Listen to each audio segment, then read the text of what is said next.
नमस्कार। आज हम अध्ययन करेंगे मुद्रा का अर्थ, मीनिंग ऑफ मनी। मुद्रा वह धुरी है जिसके चारों ओर आर्थिक विज्ञान चक्राकार घूमता है। कोई भी वस्तु जो सभी प्रकार के व्यवहारों जिसमें ऋण भी सम्मिलित है और पूरा करने में भुगतान के माध्यम के रूप में सामान्यतः स्वीकार की जाती है, उसे हम मुद्रा कहते हैं। दूसरे शब्दों में, मुद्रा वह वस्तु है जो व्यापक क्षेत्र में विनिमय के माध्यम, मूल्य के मापक तथा मूल्यों के संचय के साधन के रूप में स्वीकार की जाती है और जिससे सरकारी संरक्षण प्राप्त होता है, मुद्रा कहलाती है।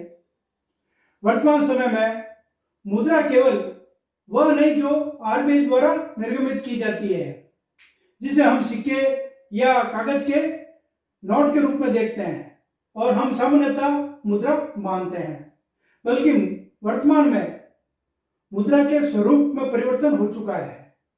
मुद्रा के अंतर्गत चेक, क्रेडिट कार्ड को भी सम्मिलित किया जाता है। मुद्रा का अर्थ,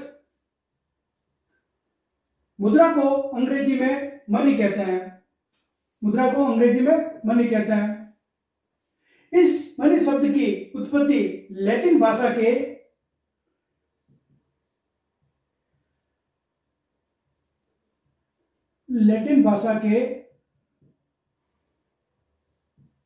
मोनेटा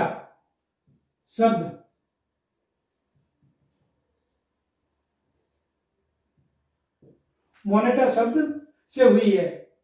मोनेटा देवी जूनो का दूसरा नाम है। मोनेटा देवी जूनो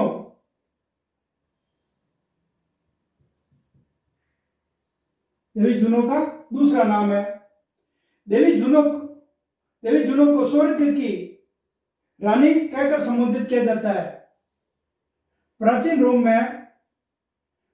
रोम में देवी जूनो को स्वर्ग की रानी कहकर संबोधित किया जाता था। उनका विचार था कि देवी जूनो स्वर्ग का आनंद देने वाली है। ठीक उसी प्रकार देवी जूनो के मंदिर में बनाई गई मुद्रा, देवी जूनो के मंदिर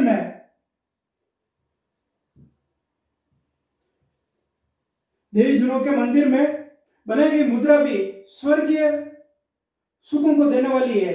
इसी के मंदिर में प्राचीन रोम के सिक्के अंकित किए गए।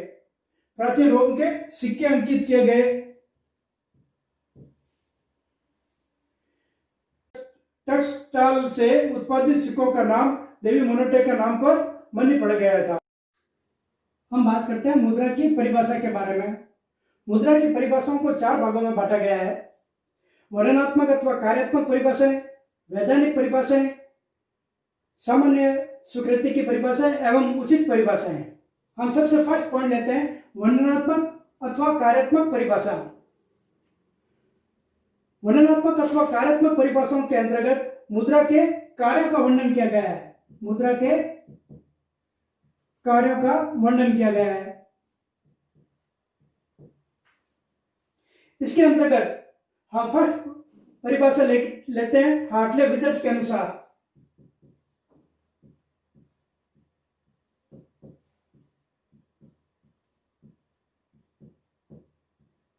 हार्टले विदर्स के अनुसार मुद्रा वह है जो मुद्रा का कार्य करे। Money is what money does.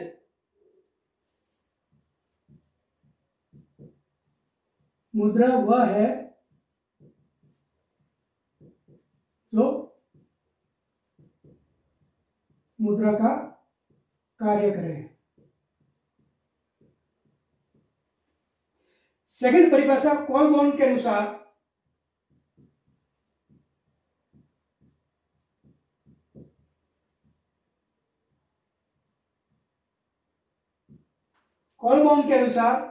मुद्रा वह है जो मूल्य मापक और भुगतान का साधन है। मुद्रा वह है जो मूल्य का मापक एवं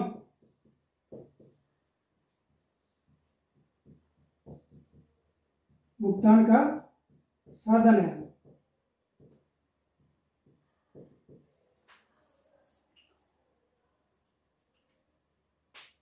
इसके अलावा विभिन्न विद्वानों ने अलग अलग परिभाषाएं दी गई है, लेकिन इन परिभाषाओं से स्पष्ट होता है कि मुद्रा के कार्यों के बारे में यह परिभाषाएं उपयुक्त है। मूल्य का मापक एवं भुगतान का साधन मुद्रा के कार्यों के अंदर या वर्णनात्मक कार्यों के अंतर्गत आता है।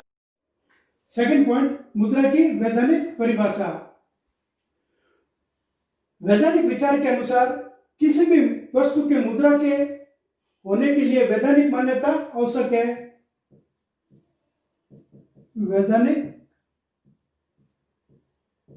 मान्यता आवश्यक है।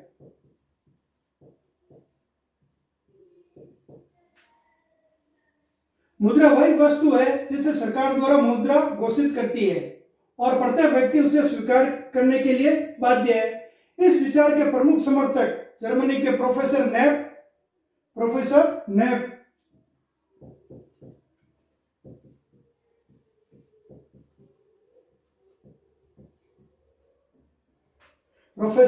नेप के अनुसार कोई भी वस्तु जो राज्य सरकार द्वारा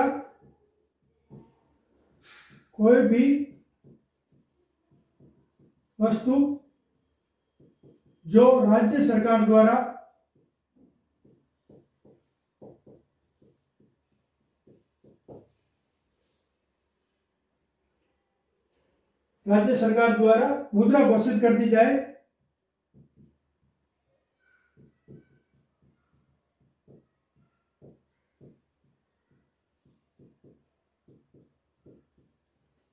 वह मुद्रा कहलाती है।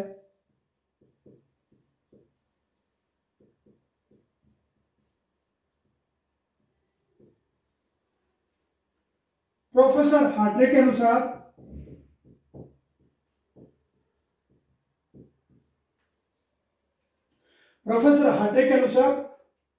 दो पहलुओं का विवेचन किया गया है। प्रथम, ऋणों के कानूनी शोधन के लिए मुद्रा एक साधन प्रदान करती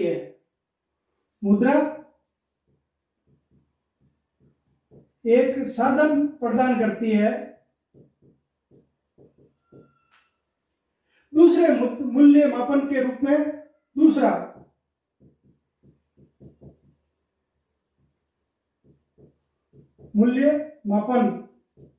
रूप में यह साख की अस्थिरता को सही करती है। इस प्रकार हार्ट्रे ने मुद्रा के वैधानिक रूप के साथ साथ मुद्रा के कुछ कार्यों का भी उल्लेख किया है। थर्ड पॉइंट, सामान्य स्वीकृत के आधार पर परिभाषा है। प्रोफेसर मार्शल के अनुसार मुद्रा के अंतर्गत समस्त वस्तुएं सम्मिलित की जाती है जो किसी समय अथवा किसी स्थान में बिना संदेह या विशेष जांच पड़ताल के वस्तुओं तथा सेवाओं के खरीदने और चुकाने के साथ के रूप में सामान्य प्रचलित रहती है। प्रोफेसर किंग्स, मुद्रा वह वस्तु है जिसके द्वारा ऋण सुविधा एवं मूल्य सुविधा का भुगतान किया जाता है एवं जिसके रूप में सामान्य किया जाता है। थर्ड परिभाषा ले सकते हैं अपन प्रोफेसर पिगू के अनुसार, वह वस्तु जिसको विस्तृत क्षेत्र में विनिमय माध्यम के रूप में सामान्य स्वीकृत प्राप्त हो और अधिकांश लोग उसे वस्तुओं और सेवाओं के भुगतान के रूप में स्वीकार करने के लिए तैयार हो, उसे मुद्रा कहते हैं। अब हम बात करते हैं संकुचित या संकीर्ण मुद्रा की परिभाषा। संकुचित या संकीर्ण मुद्रा में प्रोफेसर प्राइम की परिभाषा प्रमुख है। प्रोफेसर प्राइम की परिभाषा प्रमुख है। प्रोफेसर प्राइम के अनुसार सिक्के केवल धात्विक सिक्के ही मुद्रा है। संकुचित अर्थ में मुद्रा की परिभाषा के अंतर्गत केवल धातु के सिक्के को ही सम्मिलित किया जाता है। केवल धातु के सिक्के को ही सम्मिलित किया जाता है।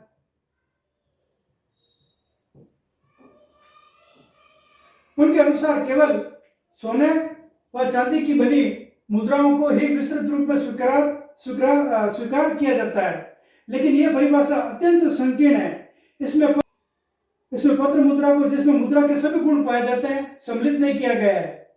यह उचित नहीं है। सेकंड परिभाषा व्यापक अथवा विस्तृत परिभाषा।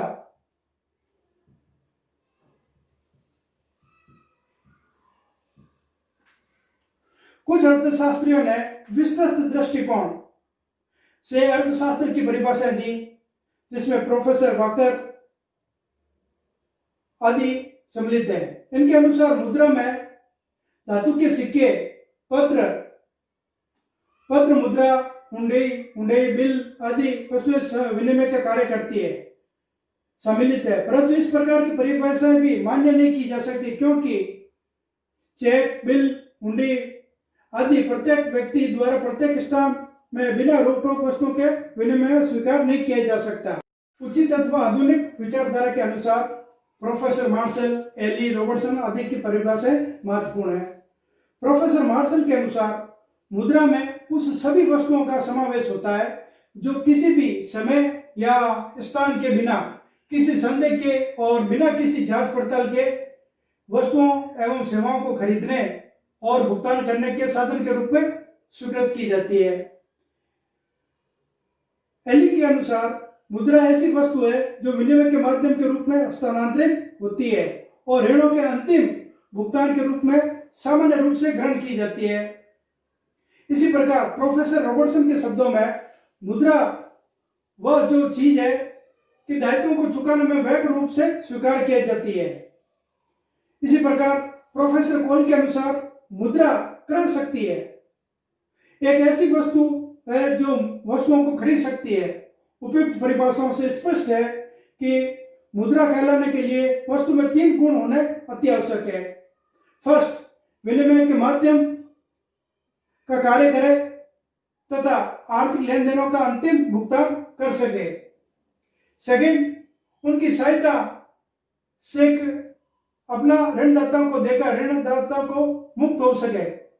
थर्ड, वह एक हाथ से दूसरे हाथ में बिना रोक टोक आ सके।